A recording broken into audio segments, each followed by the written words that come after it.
What's up, YouTube, and welcome to my first arcade tour video. Today's video is shot in Arcadia, which is an arcade in McLean, Illinois, a small city about 30 miles from Springfield, Illinois, as well as Bloomington, Illinois. Sorry for the jump cut there. So we will now walk inside the arcade, and I'll kind of walk you through everything that was in there. Really awesome place that was completely to myself. I had free reign of the arcade. Nobody else was in there at the time, so I got a lot of cool footage. First off, you saw that Nintendo Versus machine, which is pretty cool. You don't see a whole lot of those. Then we get into a Super Hang-On, and this is one of my favorite of those early AM2 Yu Suzuki developed Sega Deluxe cabinets. Not quite as cool as a Deluxe Outrun, but still pretty neat after all. Then we get into one of my favorites of this arcade. This is Zeke's Peak, otherwise known as Ice Cold Beer by Taito. Really fun. Get the marble to the hole game, and you can play that for hours and not get bored of it. Then we get into a row of classics here. Nothing too out of the ordinary. Probably stuff that's very popular in the arcade here. Always nice to see a tapper machine and a Tron. Gotta have the love tester. Then we see a few more modern Sega Deluxe cabinets. We've got a Ghost Squad as well as a Afterburner Climax. You don't see that cabinet too often. It's pretty nice.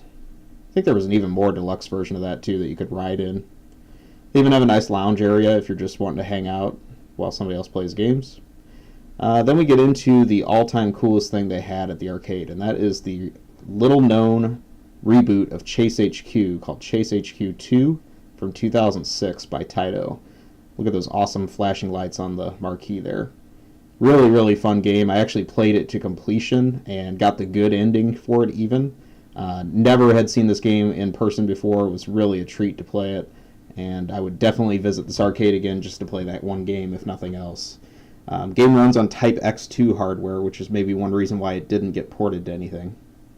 So then we get into some of the pinball tables that are here, and you're going to see another building that is full of pinball that has been recently added. But there are a lot of classics in this run here as well. Got your common tables like Fish Tales and Twilight Zone. Pretty nice looking Black Knight. Just about every arcade has an Addams Family, or did at some point. Doctor Who, meh. And Medieval Madness, all-time classic. Then we see an Aliens cabinet that I did not play. I wasn't familiar with that one. Some kiddie games. And the really cool Gauntlet side art. I don't know if that's original or reproduction, but it was an awesome shape. Always like seeing that. I'll talk more about that cabinet there in a second. Then we get into a run of deluxe Sega Naomi cabinets. All of them in really top shape. So we've got the whole run of their driving series. We've got 18-wheeler, Wild Riders, Crazy Taxi, and Jumbo Safari. Then we have this other highlight, Irritating Maze. Runs on Neo Geo hardware, also known as Irritating Stick on the PS1. But the arcade version is really cool because it uses a trackball, and it also has a air piston that shoots at you if you touch the walls and get shocked. You get a blast of air in the face. It's really a surprise the first time you play the game, but it's a lot of fun. And then we'll head into the back room of the arcade. We see Super Sprint, which is one of my childhood favorites. Played that game a ton on the NES as a kid. And we'll come around the corner here and see its prequel with the really cool side art there. Those flames coming out of the cars. Awesome. And the prequel is, of course, Sprint. It's black and white, but plays a lot the same.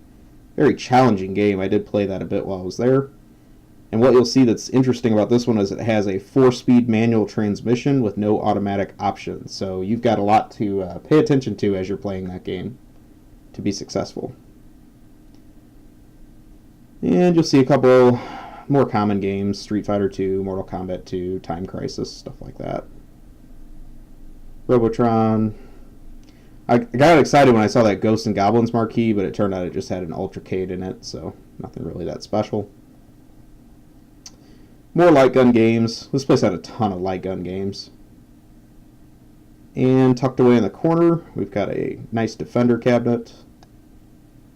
Got a intact Xevious cabinet. You don't see those too often. Really cool artwork on that one. And one of my other favorites is Circus Charlie, with really cool original artwork. Little known early Konami game there. Like that one quite a bit. And we'll come on back to the front room. I'll take you down the other side here. We've got a Simpsons cabinet, another game I put a ton of quarters in back in the day. Point Blank 2, continuing the light gun theme. Recent Silent Scope game. Spyhunter. As you can see, like I said, I had this whole place to myself. The operators don't even show up. You just put money in the change machines, you play to your heart's content, and you go. It's really a hands-off operation. The owners own this other building I'm also going to show you, and I believe there's some other stuff in the works that they're wanting to expand. I have a feeling they own a lot more stuff. So definitely a building, a business that's growing. There you see me giving that thumbs up to the Chase H.Q. 2 again. Alright, so this is the new addition. A couple doors down, they have added this building called Pinball Paradise. And I was trying to get you a shot of the building itself because it's really cool. It's actually an old bank. Excuse the shaky cam. There you go. So it's the McLean State Bank.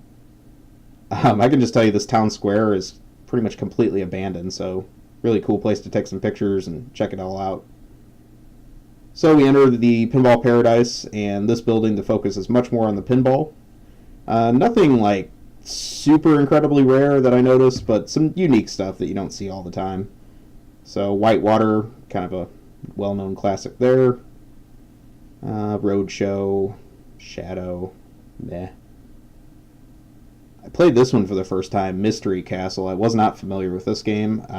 Didn't really play all that great, but it had pretty interesting artwork on it. I think it was a early 80s Gottlieb era, if I'm not mistaken. Cybernaut, this one was a little bit older than that, and I really thought this one was fun. Had a nice look to it. Cool, cool artwork. Kiss, I think that one was out of order for the day. And then I really liked the artwork on this Voltan cabinet. Voltan Escapes Cosmic Doom. Tried to get a close-up of that artwork, but it was really cool. That was a fun game to play, too. A little bit older, a little more basic, but those can be enjoyable as well. We see a couple traditional arcade cabinets. So we've got our track and field. We've got a Cabaret Ms. Pac-Man. I believe that's what those are called. There's a little back room here that has a few more arcade games, although the focus in this building is pinball. Like the little space motif, glow in the dark in that room, kind of set the tone well. So this room we got another multicade, got yet another Tron machine. I don't really know why they own two. And then really the treat for this place was Assault Plus. I'd never seen this cabinet in person before. It's on one of those Namco museums for the PS1. I think it's Namco Museum 4 perhaps has this game. Really interesting tank game that had some cool scaling and rotation features. You can see a little bit of that there. Like the tank will jump up. It's a nice feature with those two sticks. Pretty fun game. I played a little bit of that while I was there. Stepping back out of that back room, I'll take you down the other side.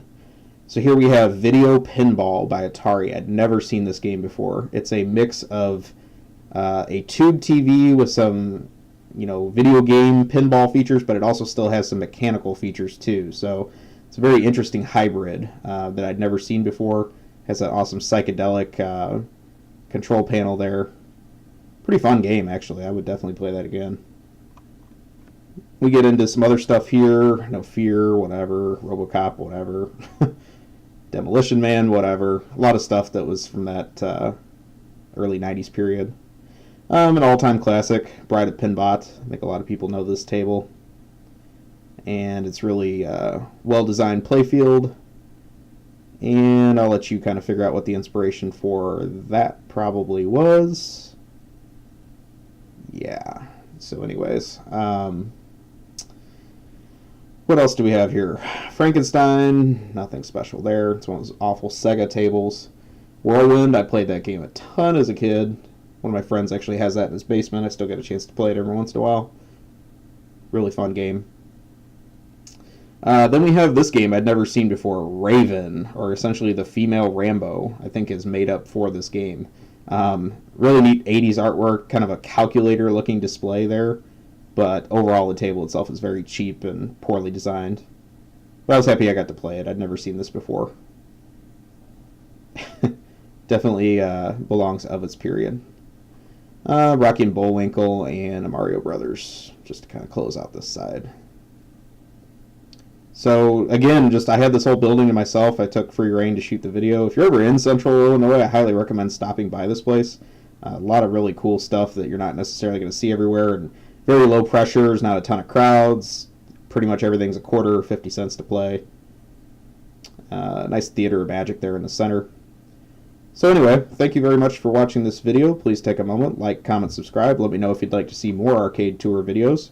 And really enjoyed putting this together. This is also my first time doing voiceover for a video, so I don't know how well that worked. You can leave me some feedback on that.